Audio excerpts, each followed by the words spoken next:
Good morning students দশম শ্ৰেণীৰ সকলো ছাত্ৰ ছাত্ৰীকে মোৰ আজিৰ এই ভিডিঅ'টোলৈ স্বাগতম জনাইছোঁ। আজিৰ ভিডিঅ'টোৰ উদ্দেশ্য হৈছে 8 নম্বৰ লেছন গ্লিমছেছ অফ ইণ্ডিয়া।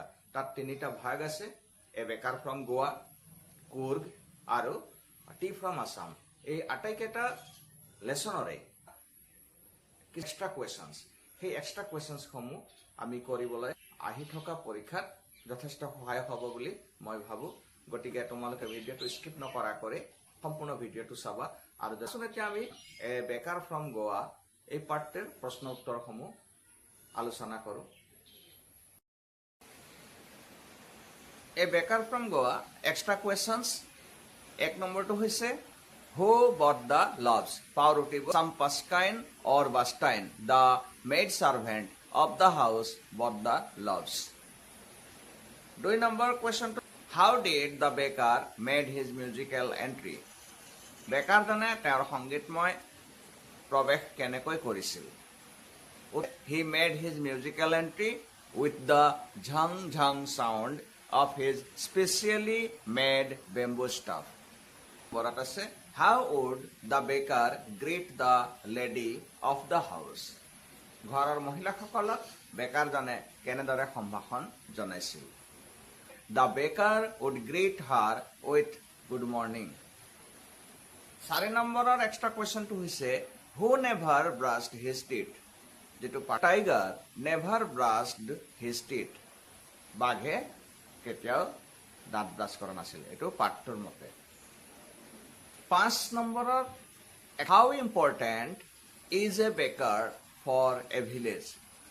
গাঁও এখনত বেকাৰ এজন কিমান গুৰুত্বপূৰ্ণ? A baker is very important for a village. What are a must for cakes and bolinhas are a must for Christmas. Christmas. নম্বৰৰ এক্সট্ৰা কুৱেশ্যনটো হৈছে What was the peculiar dress of the baker called?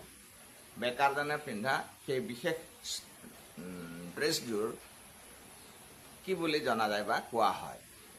It was called the kabai. 8 নম্বৰৰ extra কুৱেশ্যনটো হৈছে When did the baker usually collect his bills? বেকাৰজনে তেওঁৰ বিল সাধাৰণতে কেতিয়া সংগ্ৰহ কৰিছিল? At the end of the month.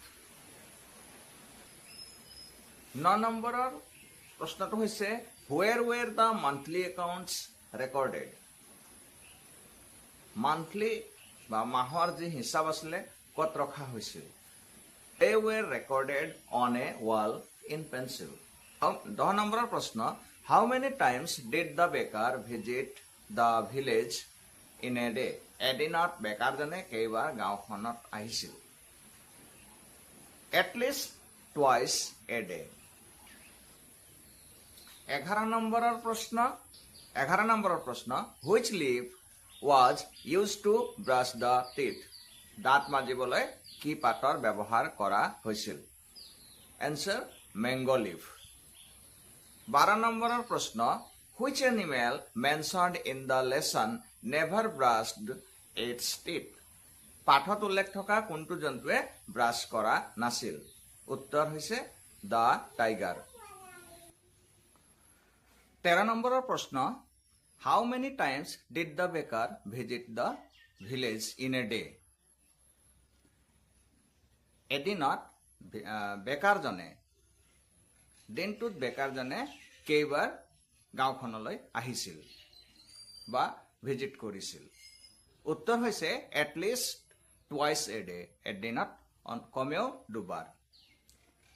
14 নম্বৰৰ প্ৰশ্ন What are the traditional bakers known as in Goa?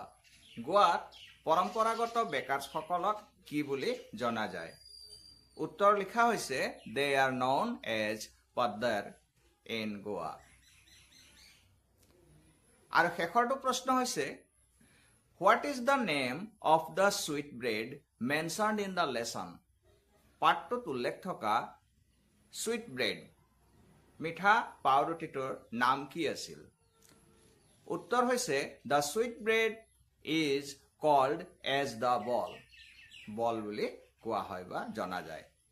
আৰু সম্ভাৱ্য MCQ পৰৱৰ্তী ভিডিঅ' লেসনত আলোচনা কৰা হ'ব গতিকে তোমালোকে ভিডিঅ'টো চাবলৈ নাপাহৰিবা থ্যাংক ইউ পৰৱৰ্তী ভিডিঅ'ত আমি কুৰ্গ আৰু টি ফ্ৰম আসাম এই দুয়োটা লেসনৰে আমি কোৱেশ্চনসমূহ কভাৰ কৰিম যেবিলাক তোমালোকৰ পৰীক্ষাত যথেষ্ট সহায়ক হ'ব গতিকে এইখিনি আছিল আজিৰ ভিডিঅ' তোমালোকে যদি ভাল পোৱা তেনেহলে মই আগলৈও এনেকৈ ভিডিঅ' বনাবলৈ অনুপ্ৰেৰণা পাম থ্যাংক ইউ